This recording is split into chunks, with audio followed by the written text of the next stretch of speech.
Okay, I want to bring in Jim Anderson. He's a social media manager of Glasswing Ventures. And Jim, thanks very much for joining us. This is the first war, for all intents and purposes, at least at this scale, of the social media age. What are the rules here, and are they sort of being invented on the fly?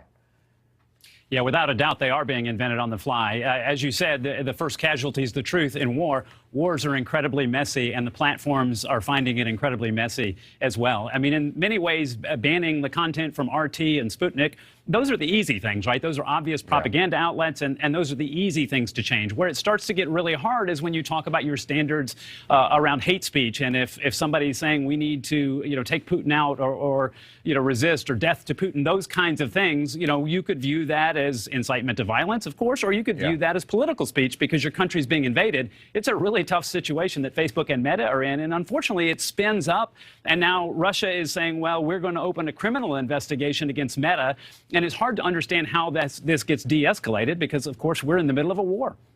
Yeah, it's amazing because we've seen Facebook and Twitter, for that matter, and other social media platforms struggle over the course of the last several years with sort of a libertarian view of what could be said, what couldn't be said. Then they started to draw the line.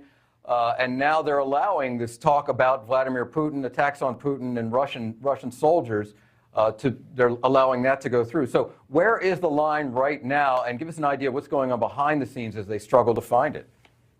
Well, the line is moving. I mean, that's the other thing with these platforms is there's such scale, whatever standard they come up with, whatever rule they put out or policy, you don't have to look but for 5 minutes to find an example that doesn't fit that, right? We've got, Senator Lindsey Graham made a comment, can't anybody take Putin out on, he tweeted that last week, and Twitter said, well, he's an elected politician, and, we treat elected politicians' speech differently than we do, say, if you or I were to say something like that. So clearly, these, in many cases, are case-by-case decisions, and the platforms in many ways just hate this because they're going to be criticized almost no matter what they do.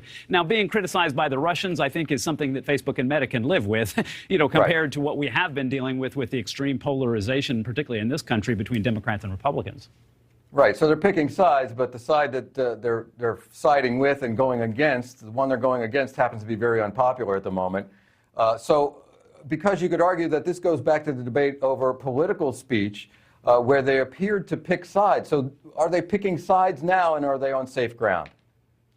Yeah, they are picking sides, but I think they are on safe ground because they're picking good over evil. I mean, this is just naked aggression from a superpower, and we certainly have had social media in an era where there has been armed conflict or even war, if you want to call it that. Different people like to call different things. Famously, Vladimir Putin says this is not a war, this is a special military action. So, even terminology can become politicized. But very clearly, I think almost everybody would say this is a war. This is a nuclear superpower that has nakedly and brazenly invaded a neighbor, without provocation, and simply because they believe they're strong and their neighbor is weak. And so I think if you're Facebook, if you're Meta, if you're TikTok, if you're Twitter, any of these platforms saying that I'm going to take fairly aggressive action against Russia is consistent with sanctions and popular opinion and the way everything else is going, and just from a morality standpoint, puts you on much safer ground. Well, social media being weaponized in this all-out struggle in Ukraine.